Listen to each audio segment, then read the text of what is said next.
राधे दोस्तों, कैसे हैं आप सभी। आशा करती हूँ आप सभी बहुत अच्छे हैं और अपना ख्याल रख रहे हैं। राधा रानी अपनी कृपा आप सब पर बनाए रखे। दोस्तों, आज हम बात करेंगे वरुथनी एकादशी के। वरुथनी एकादशी के कुछ उपाय बताऊंगी जिसको करने से आपको विशेष प्रकार के लाभ होते हैं। और वरुथनी एकादशी पर क्या गलती हमें नहीं करनी चाहिए, महिला पुरुष को कौन सी गलतियां नहीं करनी चाहिए मुख्य रूप से। और बैसाख के महीने की एकादशी है तो क्या करें जिससे कि हमें पुण्य फल की प्राप्ति हो जाए। तो चलिए, ये सारे उपाय जो मैं बताऊंगी ये सारा कुछ पंडित प्रदीप मिश्रा जी द्वारा बताया हुआ है और ये 100% काम करता है।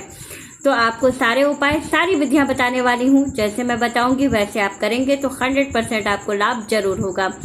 तो चलिए वीडियो शुरू कर लेते हैं और संपूर्ण नियम विधि जान लेते हैं, क्या करना है कैसे करना है। तो वीडियो अच्छी लगे, जानकारी अच्छी लगेगी तो वीडियो को लाइक शेयर सब्सक्राइब जरूर कीजिएगा और चैनल पर प्यारा सा कमेंट तो कर ही दीजिएगा। तो चलिए वीडियो शुरू कर लेते हैं। सबसे पहले हम लोग बात कर लेते हैं वरुथनी एकादशी की। वरुथनी एकादशी का जो व्रत है वो रखा जाएगा 24 अप्रैल 2025 को। 24 अप्रैल अब की जो एकादशी है वो एक ही दिन पड़ रही है, इसलिए वैष्णवजन और साधु संत सभी एक ही दिन एकादशी का व्रत करेंगे, यानी कि 24 अप्रैल के दिन ही एकादशी का व्रत सभी लोगों द्वारा रखा जाएगा। अब बात करते हैं एकादशी की। एकादशी तिथि जो होती है ये मुख्य रूप से मोक्ष प्राप्ति के लिए एक साधन है जिसका कि व्रत करने से हमें मोक्ष की प्राप्ति अवश्य होती है। लेकिन इसमें भी कुछ नियम है जिसका कि विशेष रूप से पालन करना बहुत जरूरी है।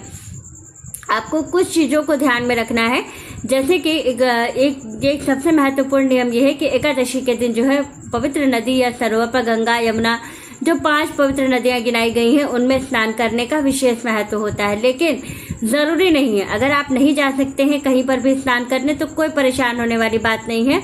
आप घर पर भी नहाने के जल में कुछ न कुछ डाल करके स्नान कीजिएगा। सादे जल से स्नान नहीं करना चाहिए इस दिन। सबसे अच्छा होता है कि थोड़ी सी एक चुटकी काली तिल डाल करके आप स्नान कर ले तो आपको सभी पापों से मुक्ति मिल जाती है अगर आप तिल डाल करके स्नान करते हैं तो। इस दिन ब्रह्म मुहूर्त में स्नान करने का और ब्रह्म मुहूर्त में पूजन करने का विशेष महत्व होता है। एकादशी के दिन जो वरुथनी एकादशी है इस दिन आपको यह एक उपाय जरूर करना है। इस दिन आपको क्या करना है कि सबसे पहले तो आपको हरि विष्णु जी को पंचामृत से स्नान कराना है और एक लोटे में जल रख करके उसमें तुलसी डाल करके तुलसी के जल से भी आपको स्नान कराना है, क्योंकि बैसाख का महीना है और तुलसी की जो तासीर होती है वो बहुत ठंडी होती है। तो हम लोग कहते हैं कि बैसाख के महीने में भगवान जी को सारी चीज़ें ठंडी चढ़ाई जाती हैं। तो अगर आप तुलसी डाल करके जल में स्नान कराते हैं तो आपको विशेष फल की प्राप्ति होती है। तो ये तो हो गए हरि विष्णु जी की पूजा की बात। अब हम लोग बात करते हैं कि तुलसी जी की पूजा हमें कैसे करनी है। तो तुलसी जी की पूजा का भी आपको विशेष ध्यान रखना है कि इस दिन गन्ने का रस तुलसी के जड़ में डालने पर हमारे जीवन में मिठास तो बनी ही रहती है, साथ ही हमें धन की बहुत अच्छी स्थिति हमें प्राप्त होती है। तो इस दिन कोशिश करें कि थोड़ा सा ही गन्ने का रस जो है वो तुलसी के क्यारे में जरूर डालें। तो आपको ये एक उपाय भी करना है धन प्राप्ति लक्ष्मी प्राप्ति के लिए। अब इसके बाद हम लोग बात करेंगे कि वरुथनी एकादशी पर क्या करना चाहिए क्या नहीं करना चाहिए। तो देखिए, एकादशी पर मैं हमेशा कहती हूँ कि दान का विशेष महत्व है, लेकिन जब गुरुवार की एकादशी होती है तो हम कहते हैं कि गुरुवार के दिन किसी भी चीज़ का दान नहीं करना चाहिए, क्योंकि इस दिन पैसे का दान चीज़ों का दान बिल्कुल भी नहीं करना चाहिए, क्योंकि ये गुरुवार का जो दिन होता है इस दिन दान करने से हमारे यहाँ दरिद्रता प्रवेश करती है। तो आपको कुछ भी दान नहीं करना है, पूजन करना है। दान आप कब करिएगा? द्वादशी के दिन, यानी कि 25 अप्रैल को आप दान करिएगा। तो क्या करना है दान में आप सबसे पहले तो चावल का दान द्वादशी के दिन जरूर कीजिएगा, तभी आपको चावल खाना है। दूसरी चीज़ आपको दान करनी है बेल का दान बैसाख के महीने में बहुत महत्वपूर्ण होता है, तो जरूर दान करें। द्वादशी के दिन आप एक कलश में जल भरकर जरूर दान करें। जल दान सबसे अच्छा दान माना जाता है जीवन में तरक्की के लिए। अगर आपका कार्य कहीं रुक रहा है तो आप जल का दान जरूर करें, लेकिन ये सारा कुछ आप करिएगा द्वादशी के दिन, यानी कि 25 अप्रैल के दिन। अब महिला पुरुष क्या ना करें। तो देखिए, इस दिन तो सबसे महत्वपूर्ण चीज़ है कि एकादशी तिथि के दिन हस्बैंड वाइफ को रिलेशन में नहीं आना चाहिए।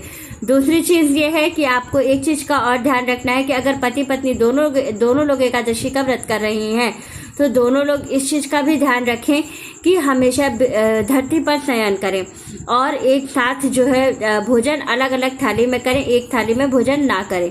तो इसका भी आप लोगों को विशेष रूप से ज़रूर ध्यान रखना चाहिए। महिलाएं इस चीज़ का विशेष रूप से ध्यान रखें कि जब तुलसी जी की पूजा करें तो सिंदूर जरूर समर्पित करें, और भैया लोग जब भी पूजा करें तो हरि विष्णु जी को पहले पीले चंदन का तिलक लगाएं और उसके ऊपर उनको लाल रोली का चंदन जरूर लगाएं, और अपने मस्तक पर इस उंगली से, अपने इंडेक्स फिंगर से अपने मस्तक पर पीला चंदन या पीला हल्दी का तिलक जरूर लगाना चाहिए एकादशी के दिन, क्योंकि वरुथनी एकादशी बैसाख की गुरुवार के दिन पड़ रही है, इसलिए मैं ये चीज़ बार बार कह रही हूँ।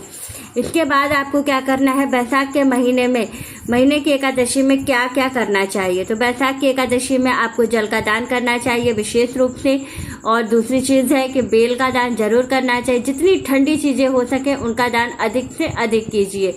ऐसा करने से आपको जीवन में बहुत सारी तरक्की मिलेगी और लाभ ही लाभ होगा।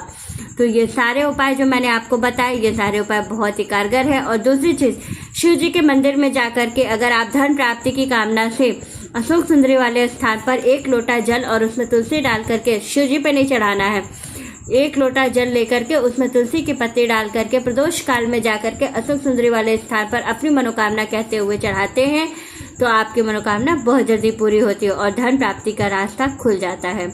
तो वीडियो अच्छी लगे, जानकारी अच्छी लगे तो वीडियो को लाइक, शेयर और सब्सक्राइब जरूर कीजिएगा। राधे राधे दोस्तों।